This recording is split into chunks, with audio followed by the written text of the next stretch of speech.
this is a miracle fruit plant right here. It's a beautiful plant. It has these large berries now, and there's a large seed inside of the fruit.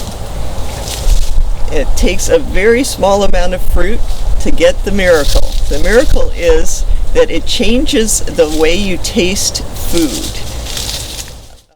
Miracle fruit, also known as miracle berry, was first documented in 1725.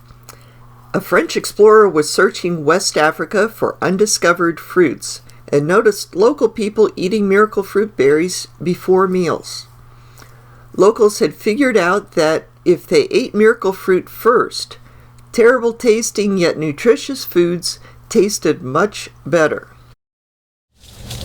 So this is one of our miracle fruit in a pot. We have another variety in the ground. This one just seems to do well where we have it, and in the pot, mostly in the shade. It gets a few hours of morning sun, sort of dappled, and the fruit are very large and very ripe. The other variety, the fruit are not quite as plump, and the leaves are smaller. So our two varieties are the large leaf variety and the small leaf variety. The miracle fruit plant is classified as a shrub and is native to Ghana. These evergreen shrubs prefer acid soils, partial shade, and high humidity, but they can tolerate drought and full sun. They cannot tolerate frost. Miracle fruit plants have dense foliage and attractive leaves and berries. The slow-growing shrubs can reach 15 feet in their native habitat, but are often about 5 to 6 feet tall in other areas. Miracle fruit is grown from seed. Typically, plants begin to fruit when they are about 3 to 4 years old. Miracle fruit is a small red fruit with a large seed. The plant produces rather inconspicuous white flowers a few times each year. Fruit forms in 35 to 45 days. The bright red fruit usually hang in small clusters at the tips of small, thin branches.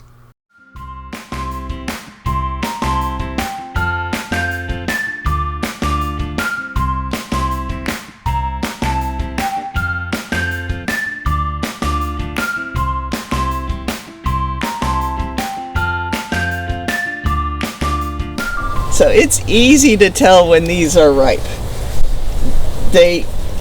If like another day from now, these will be dropping on the ground. But when they're red and plump, you can just pick them off or just shake the bush a little bit. But those are all ready. Let's see if we can shake a little bit. Well, those will stay on, I guess, another day or so. The flesh has a pleasant, sweet, subacid flavor, but the fruit is usually not consumed for its own flavor or nutrition, but rather for the effect it has on the taste of other foods. Miracle fruit contains miraculin, which is a glycoprotein that actually blocks the sour and bitter taste receptors in your tongue. The taste-altering effect of miraculin lasts from 30 minutes to a few hours, depending on the individual. If you eat miracle fruit, then eat a lemon. The lemon will taste like lemonade or even like a sweet orange.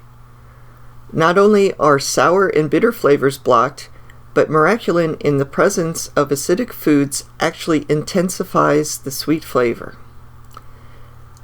Miracle fruit also helps people who are receiving chemotherapy. Chemotherapy can make food have a metallic taste.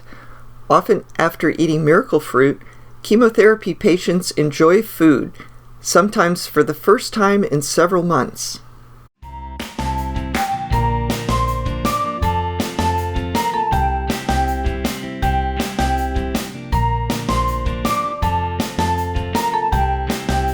Today I'm going to taste one of these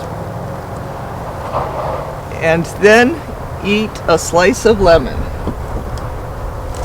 So when you eat a miracle fruit, you want to slowly eat it. Don't eat it like, say, my dogs eat their food, because you would never even taste it. The objective is to coat your tongue with as much of the fruit as possible. So try to keep it in your mouth for about 2 minutes. The longer it stays in the mouth, the stronger the effect. Of course, there is a large seed. The seed takes up most of the fruit.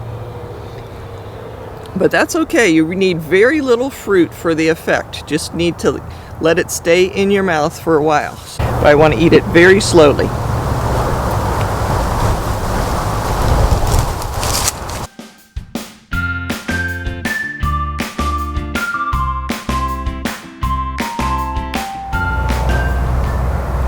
So, have a piece of lemon. I'm just going to take the seeds out because I'm that kind of person.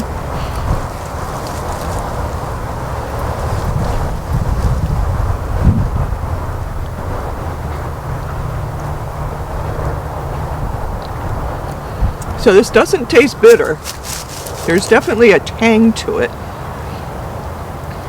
And, my brain is saying lemon, but my mouth is not really saying lemon. I think if I closed my eyes, probably I would say it's like a Honeybell Tangelo, Mineola Tangelo.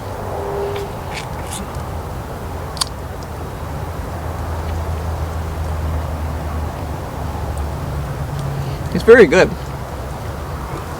Anyway, this effect is just temporary. So it depends on the individual, because some people, like your saliva is different. It's mostly the saliva that breaks down the miraculin of the fruit. But definitely, if you have a chance to taste miracle fruit and experiment with it, do it with other fruits, with other foods. It really is a fun experience. Although miracle fruit is most well known for its ability to block sour and bitter flavors and enhance sweet flavors, miraculin also blocks salt receptors in the tongue. The salt blocking effect is helpful to people who swim long distances in the ocean and people who are preparing for a colonoscopy. Some people actually throw miracle fruit parties where guests eat miracle fruit, then taste an assortment of familiar foods, especially sour and bitter foods. Miracle fruit is rather perishable. At room temperature, the fruit lasts 2 to 3 days. If heated, the miraculin is neutralized and the fruit will no longer alter the taste of other foods. Miraculin is still effective if the fruit has been frozen. As you might imagine, dieters and diabetics are particularly interested in miracle fruit. In fact, in Japan, miracle fruit is often prescribed for people with diabetes. Freeze-dried miracle fruit is available in many parts of the world. In some countries, miracle fruit is still being studied and is not available.